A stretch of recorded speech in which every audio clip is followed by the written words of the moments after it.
I and the Father are one. John 10:30. I recently made a video that made people feel uncomfortable. Do not follow the crowd in doing wrong. When you give testimony in a lawsuit, do not pervert justice by siding with the crowd. The story behind this idea goes further back in the Old Testament. Eli was a preacher who had 3 boys, Hophni, Phinehas and Samuel. Samuel, who was born to serve God. Note, Samuel was a young boy at this time. And the Lord said to Samuel, "See, I am about to do something in Israel that will make the ears of everyone who hears about it tingle." 1. And Samuel's word came to all Israel. Now the Israelites went out to fight against the Philistines. The Israelites camped at Ebenezer, and the Philistines at Aphek. 1 Samuel 2:1.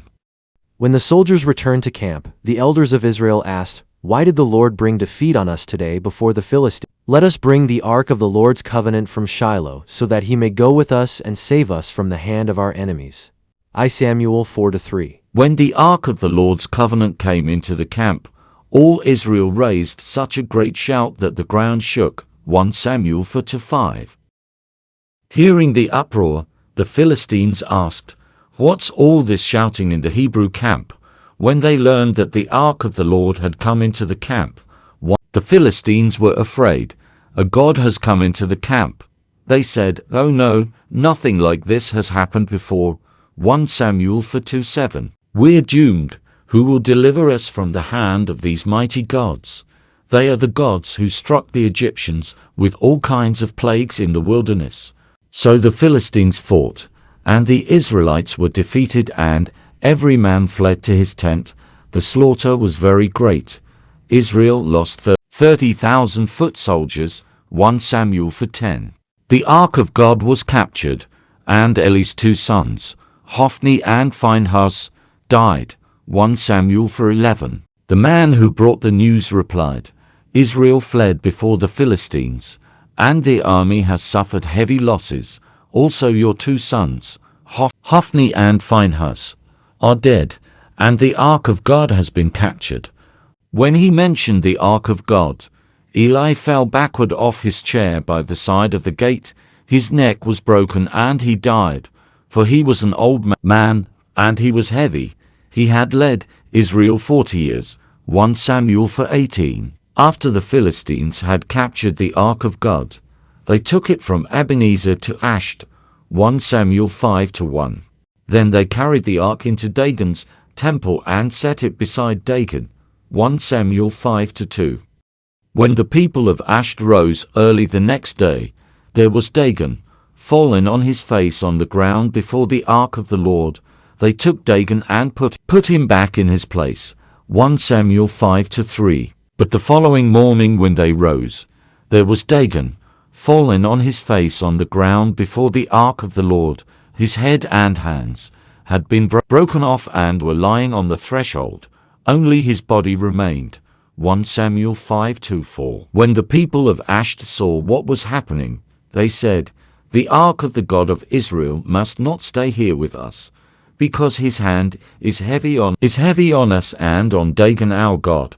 1 Samuel 5:7. So they sent the ark of God to Ekron. As the ark of God was entering Ekron, the people of Ekron cried out, "They have brought the ark of the God of Israel around to us to kill us and our people." 1 Samuel 5:10. So they called together all the rulers of the Philistines and said, "Send the ark of the God of Israel away. Let it go back to its own place, or it will kill us and our people." For death had filled the city with panic. God's hand was very heavy on it. 1 Samuel 5:11. Those who did not die were afflicted with tumors, and the outcry of the city went up to heaven. 1 Samuel 5:12. So I guess the people in those town Philistines who didn't worship their God went to heaven. Later, when they returned the ark, Samuel grew old and had kids as 2 sons, however, didn't follow his father's footsteps. But when they said, "Give us a king to lead us," this displeased Samuel. So he prayed to the Lord. And the Lord told him, "Listen to all that the people are saying to you. It is not you they have rejected, but they have rejected me as their king." as they have done from the day I brought them up out of Egypt until this day, forsaking me and serving other gods. So they are doing to you. 1 Samuel told all the words of the Lord to the people who were asking him for a king. 1 Samuel 8:10. He said, "This is what the king who will reign over you will claim as his rights. He will take your sons and make them serve with his chariots and horses, and they will run in front of his chariots." 1 Samuel 8:11. But the people refused to listen to Samuel. No, they said, "We want a king over us." 1 Samuel 8:19. Then we will be like all the other nations, with a king to lead us and to go out before us and fight our battles. The Lord answered, "Listen to them and give them a king." Then Samuel said to the Israelites, "Everyone go back to your own town." In my opinion, I believe the people knew if the ark was taken away again, they'd be vulnerable. So instead, a leader that cannot see, they need someone that can see. Long story short, Saul was chosen to lead God people. Saul led for 30 years but ended so, he failed the instructions God made for him. He was instructed to destroy Amalekites, not to spare them. But he did. And he sent you on a mission, saying, "Go and completely destroy those wicked people, the Amalekites. Wage war against them until you have wiped them out." 1 Samuel 15:18. Why did you not obey the Lord?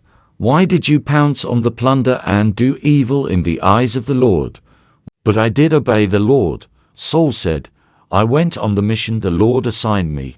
I completely destroyed the Amalekites and brought back Agag there." But Samuel replied, "Does the Lord delight in burnt offerings and sacrifices, as much as in obeying the Lord?